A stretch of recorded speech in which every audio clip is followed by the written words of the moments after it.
Okay guys, guess what? Clockwork Princess came out today. It's March 19th, and I'm so excited to read this. I'm actually like 60 pages in already, and I just got it like a few hours ago. I can't wait to do a review on this for you guys.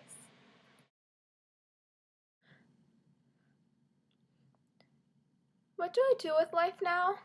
What was life before the infernal devices? Because I don't remember.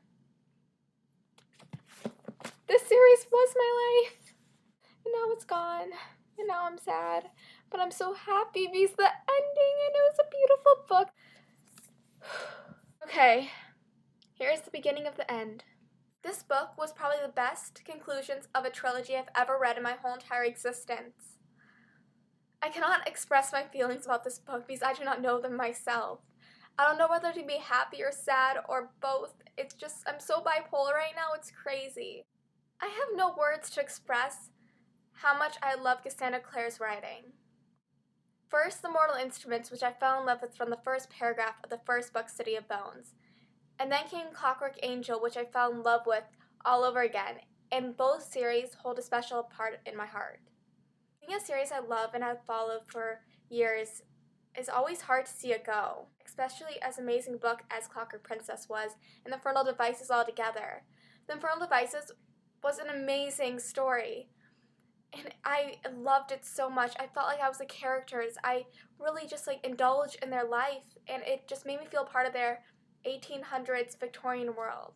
So I got Clockwork Princess the day it came out during lunchtime on March 19th, 2013, and that was like 3 days ago, and I finished it yesterday because I had school, and usually if I didn't have school I would have finished it in probably a day. So Clockwork Princess was a conclusion to the Infernal Devices trilogy, and honestly, it was one of the best books I've ever read in my life, and I've read hundreds of books, and this is one of my favorites.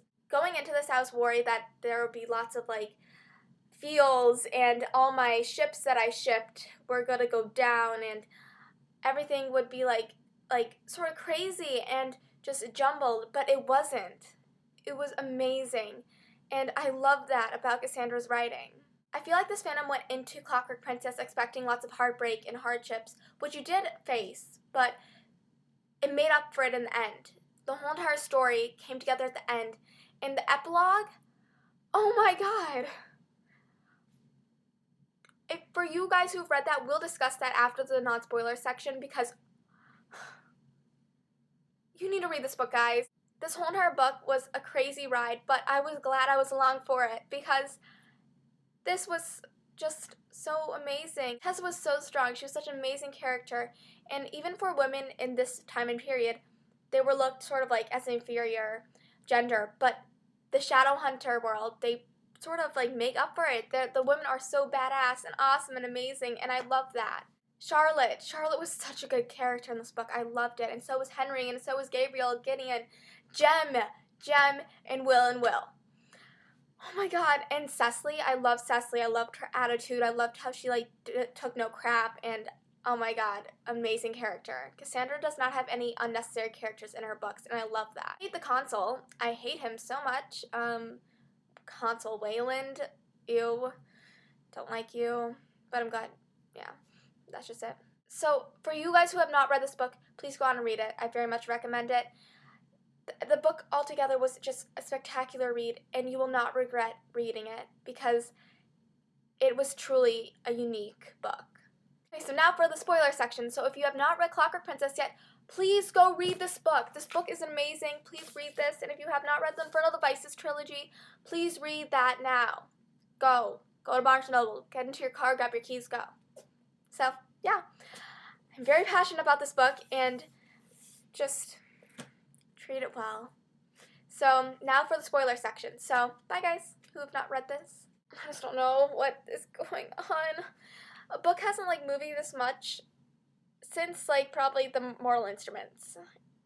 And I don't know, like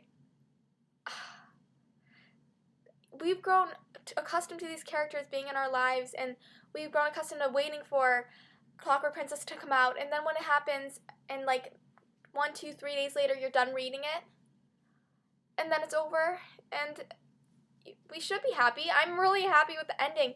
I'm really happy that, like, Tessa got her time with Will and her got married and had babies, and she's not barren, and she's a warlock / Shadowhunter, and they had children, and one of them names was James, and then Jem. Poor Jem. I love you, Jem. I cannot choose a side, Wessa or Jessa. I just cannot choose. I'm so flustered about that. And then in the epilogue, when Tessa, like, it's in 2008. Did anybody notice 2008? That's after the Mortal Instruments. Oh my god, the world's not destroyed. It's okay, guys. No big deal. Sort of. There's still the characters that we don't know who lives and who dies, but still. Anyways, that epilogue really got to me. If the epilogue didn't get to you in any way, if you didn't shed a tear, I don't know what's wrong with you. I'm sort of creeped out now. Like, because that epilogue was the best epilogue I've ever read in my whole entire life. Oh my god. One of the things that was just so moving for me in that epilogue was when Will was on his deathbed. He was really old, and he lived a great life. He had 2 children with Tessa because Tessa was not barren, and he was just, like, sitting there. He had all his friends and family come by and say goodbye to him the last time, and even that part got me choked up, like, and I was, like, spilling tears onto the page. And then when Jem came in, like, a few minutes before midnight and played his violin for Will, Silent Brothers cannot, like, enjoy music, but he did it for Will, and oh my god. How can that not move you? Like, oh my...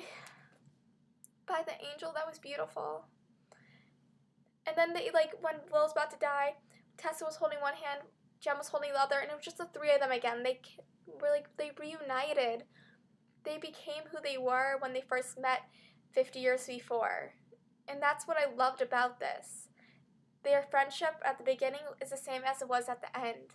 Just loving. And what better way to end an amazing series than that?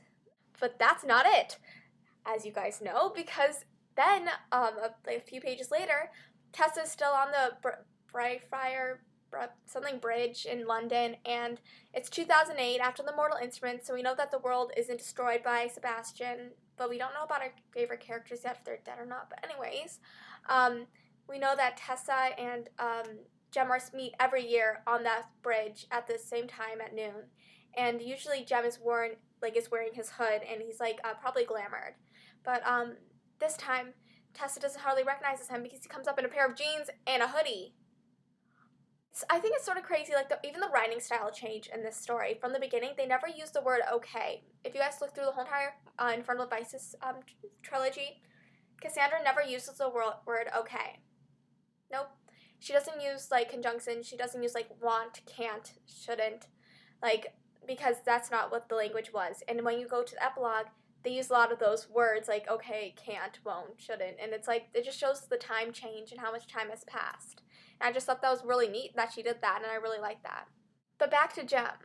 When he showed up on that bridge, I didn't know what to expect. I expected that he always showed up in a pair of jeans and a hoodie, but then when Tessa was shocked, I was, shocked too, because obviously something was up. And he was mortal again. He was a normal Shadowhunter again, because he found the cure for the Yin Fen drug, and he got cured, and he asked to have his brother marks removed, and now he's mortal again. Now he can age and grow old, and is just so happy because he won't have to worry about the drug anymore. He can live his life to the fullest, how he always should.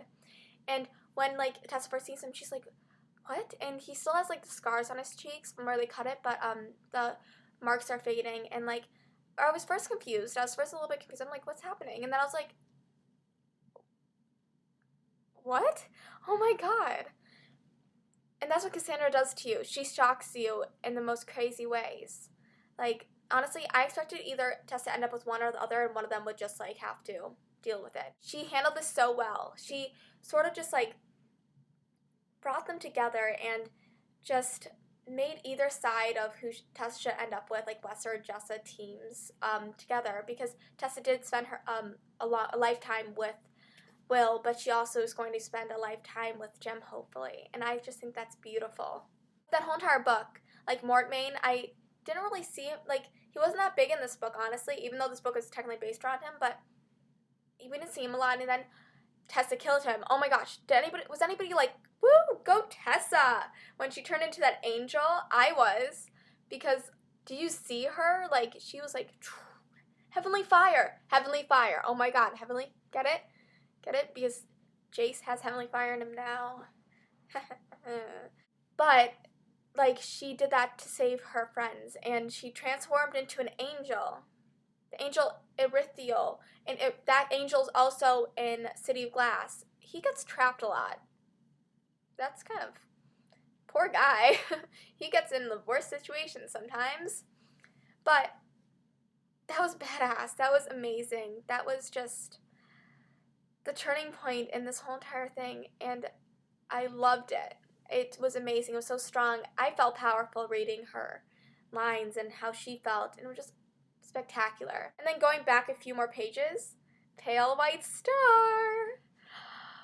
Oh my god. I didn't really expect that, honestly, but when I read it, I'm like, I totally shipped this.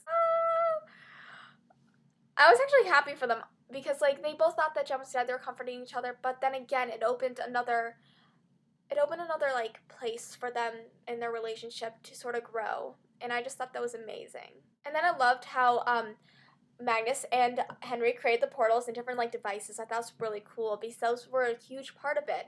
And poor Henry, he's disabled now, but honestly, if you see my theories before, some of them are true, like Jem being Brother Zachariah. But I thought that Henry was gonna die, but instead Charlotte becomes consul, and she, like, the baby takes on her name. So I actually thought that was better than what I thought it was. So this book, it's a huge book, but honestly, I didn't look at the page numbers. I just read, and I found myself loving every single second of it, and I bet you guys did too, because it's hard not to. The thing I love about Cassandra's writing is you don't just get one point of view or 2 points of view, you get everybody's, and that's what I mostly love about it, because it's not like a full chapter somebody's, a full chapter from another one's. It's like in the chapter switching points of views, and it's not confusing, it's not bad, because you want to know what everybody else thinks, and that's just spectacular about her writing and what drew me into it in the first place. I'm a mess right now because this book has just torn my heart out, because I just found myself just like thinking back to like Will in the scene where he dies, and like I know that he lived a great life, but it's just hard to think that he's gone. He was there, and then he's gone a few pages later, and it's like, and Will and Tessa, I'm so happy they're together because they deserve each other. They deserve each other's love. But then she'll have to go through the heartbreak of losing him one day because he's mortal now. So that'll be really difficult to see, but it's a journey yet to come. So I'm excited to read the next book in the Mortal Instruments, City of Heavenly Fire, and then I'm excited to read Lady Midnight, next Shadowhunters Chronicles, and see what comes of those. Because we have never seen Cassandra end a series. So if this is how she ends series, I'm all on board, because this is what is worth it. That's what makes all these books worth it, the ending. Then again, we don't have to wait that long to have another writing of Cassandra Clare's, because to next month, The Bane Chronicles first chapter comes out online. So it's a story about how he gets banned from Peru, and I'm really, really, really excited about seeing that. So in the comments below, please tell me what you guys thought about Clockwork Princess in the Infernal Devices trilogy. And just tell me what your feelings are, because right now, I have no clue what my feelings are. And it'll probably take a few months to figure what they were, because right now I'm an emotional mess. This book was just spectacular. I couldn't have expected anything less than this from Cassandra Clare. Cassandra, I applaud you. I hope you guys liked my review, and like if you liked it, comment below, and subscribe. So I'll be doing another book review soon. So bye guys, have a great spring break if you're going on spring break soon, and Ave a Tweak Val, Infernal Devices, hail and farewell.